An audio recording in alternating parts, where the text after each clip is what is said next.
Hello all, in the series of covering SAT topics, this is our 15th video where we will discuss the questions of advanced algebra which we covered in the previous two videos.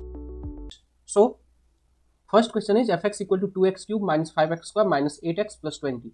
What are the zeros of the function f defined by the equation above? So here we can use the technique of taking common. So you can see we can take x square common from the first two terms. So we are having 2x cube minus 5x square minus 8x plus 20. And since we need to find the zeros, so we can put this equal to 0. So this implies that we can take x square common. So we are having 2x minus 5. From the last two terms, we can take minus 4 common. Again, we will be having 2x minus 5 equal to 0. So from here we are getting, if we take 2x minus 5 common, then x square minus 4 are remaining. So that is equal to 0. So this implies that 2x minus 5 times of x square minus 4. That means it is in the form of a square minus b square, which can be written as x minus 2 times of x plus 2. So that is equal to 0. So this implies that x equal to will be getting either 5 over 2, negative 2 or 2. So these are the zeros of the given equation. We can find it easily through graphing tool also. Let's see that. So we were having the equation 2x cube minus 5x square minus 8x plus 20. So as you can see, these are the three zeros where they are intersecting at the x-axis. So negative 2, 2 and 2.5, and that is what we got from algebraic method also. So this is how we can use easily any graphing calculator to find the any of these zeros for whether it is a cubic equation, quadratic equation or any other higher degree equations. Now moving on to next question. In this question it says that the function f is defined by the equation above where k is a non-zero constant in the xy plane. The graph of f intersects the x-axis at three different points, that is negative 2, 0, 3 over 2, 0 and c, 0. Then what is the value of k? So as we saw in the last question only, it intersects x-axis at these points. That means these are the zeros of the function. And if these are the zeros of the function, then if we put x equal to negative 2 or x equal to 3 over 2 or x equal to c, whatever the value of c will be, then this should give 0. So we'll try to put negative 2 and that will be equal to 0. So we can write 3 times of negative 2 cube plus k times of negative 2 square minus 32 times of negative 2 plus 28 equal to 0.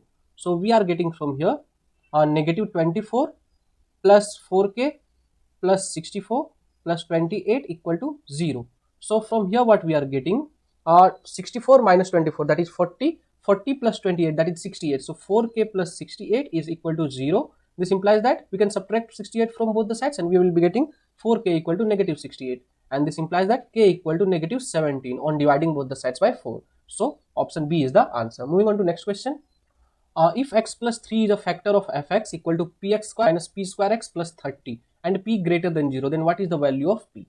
So here we'll have to study about factor and remainder theorem, which says that, see, and this is for any type of polynomial equations, but that is valid only for if a polynomial equation is divided by a linear polynomial equation. So suppose if fx is divided by x minus a, then two cases are there. First, if f of a equal to 0, it means then x minus a is a factor of fx. That means we can say that x minus a will completely divide fx. Number 2, if f of a is not equal to 0, then f of a is the remainder when fx is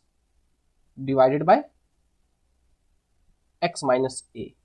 Now in this question, x plus 3 is a factor. That means f of minus 3 should be equal to 0. So from here what we will be getting, p times of negative 3 square plus p square times of negative 3 plus 30 should be equal to 0.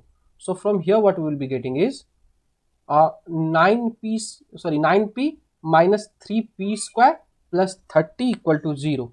Now we can divide both the sides by negative 3. So we will be getting negative 3p plus p square minus 10 equal to 0. If we will write this in standard form, then we can write p square minus 3p minus 10 equal to 0. We can get the factor, or we can solve using the Desmos also, like we did previously, just that we'll have to use x in place of p. So we can do this can be factorized at p square. We have to get a product of negative 10 and sum of negative 3. So we can take minus 5 and plus 2. So negative 5p plus 2p minus 10 equal to 0. From the first two term we can take p common, so it's p minus 5. From the last two term we can get 2 common, so it's p minus 5 equal to 0. So from here we are getting p minus 5 times of p plus 2 equal to 0. So we are having two values of p, that is equal to 5 and negative 2. But since it is given that p is greater than 0, since p is greater than 0, hence p is equal to 5, and that will be the answer. Moving on to next question. In this question it says, if the zeros of function f defined above are represented by r, s and t, what is the value of sum r plus s plus t? So you have to remember that whenever you need to find the sum of roots, or sum of zeros or roots, or product of roots, then we will use an easy trick, that is, if it is ax square plus bx plus c, or even we can take higher degree equations. Suppose it is ax to the power n plus bx to the power n minus 1, like that, plus cx to the power n minus 2, like that. It is up to the last term, which is suppose z, and that is the constant term. So here we can say that sum of roots, since it is nth degree, so n roots will be there. Sum of roots we can say simply is b over negative b over a, negative b over a, where we are getting negative b over a because b is the second term. That means we can simply say, if it is a nth degree equation, then minus coefficient of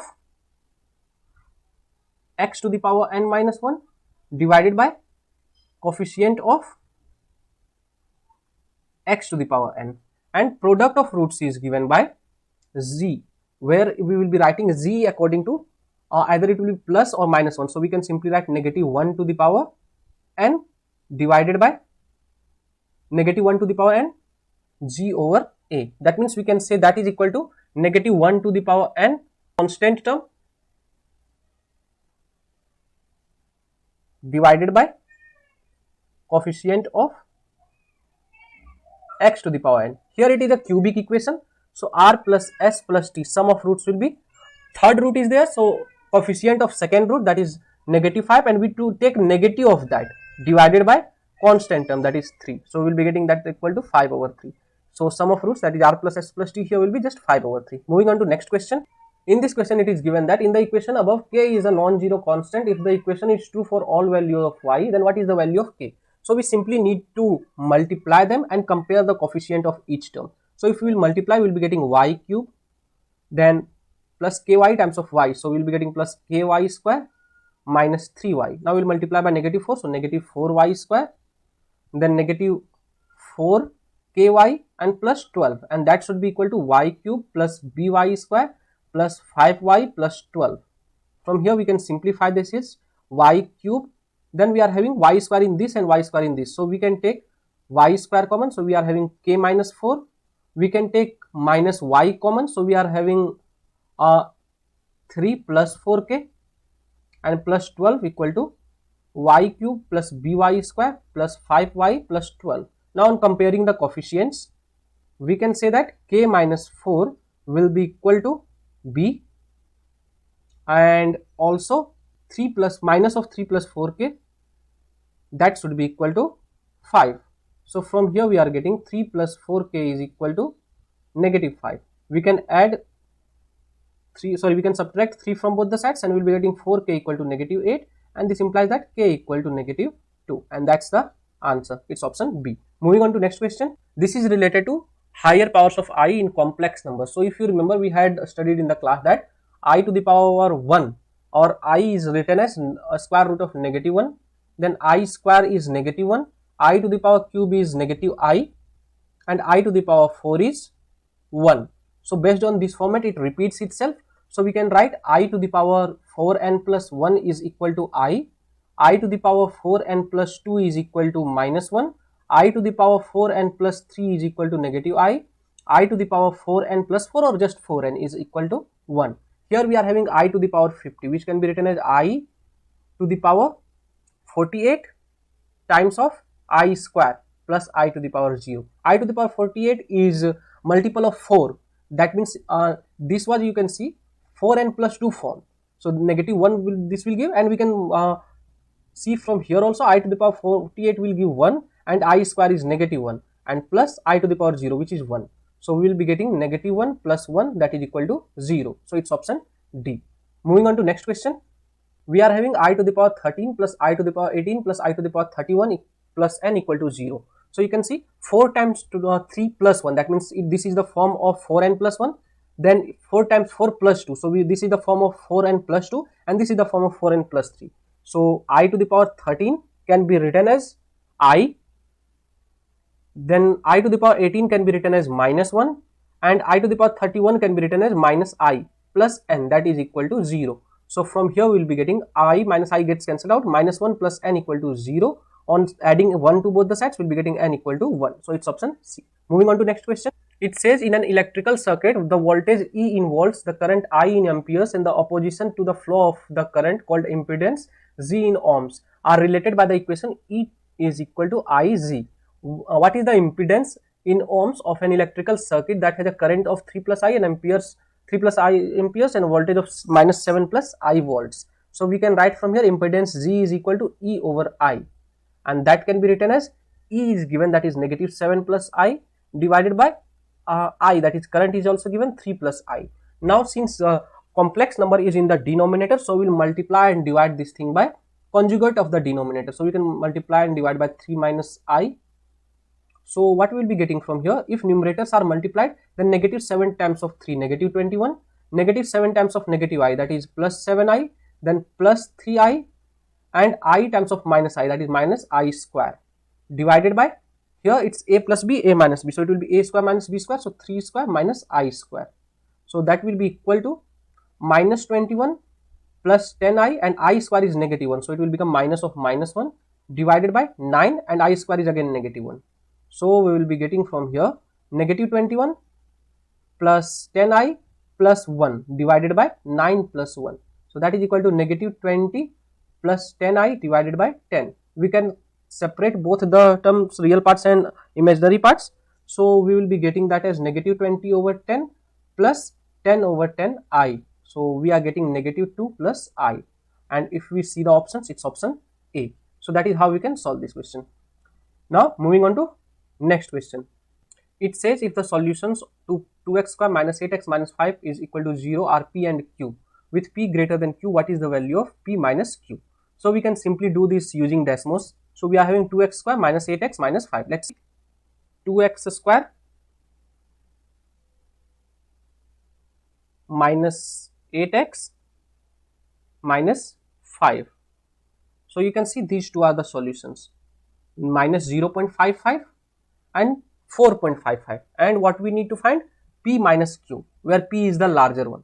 So what we will be getting from here, 4.55 minus 0.55, and that should be equal to 4.55 plus 0.55, that should be equal to 5.1. If you will see the options, this D is 5.5, then all the other options, if you will see, this is 3.5. If you will see C, then 2 times of root 13 will be more than 3, that is greater than 6. So only closed option is root 26. Now we will verify the same thing using algebraic methods. So 2x square minus 8x minus 5, and P and Q are the solutions. So if you will see, we are having 2x square minus 8x minus 5 equal to 0. We will solve this. You can see we will not be able to factorize this, so we will use the quadratic formula. So x equal to negative b, so minus of minus 8 plus minus square root of b square, that is 64, minus 4ac, so 4 times of 2 times of negative 5 divided by 2a, so 2 times of 2. So that is equal to 8 plus minus square root of 64, and it will become minus minus plus 40 divided by 4. So from here we are getting 8 plus minus square root of 104 divided by 4. So this can be written as 8 over 4, that is, we can first write it as 8 plus minus it can be written as 2 square root of 26 divided by 4. So we can write this as 8 over 4, that is 2 plus minus, 2 plus 1 over 2 square root of 26 and 2 minus 1 over 2 square root of 26. Now the greater one is p, so that means this is p, this is q, and we need to find p minus q.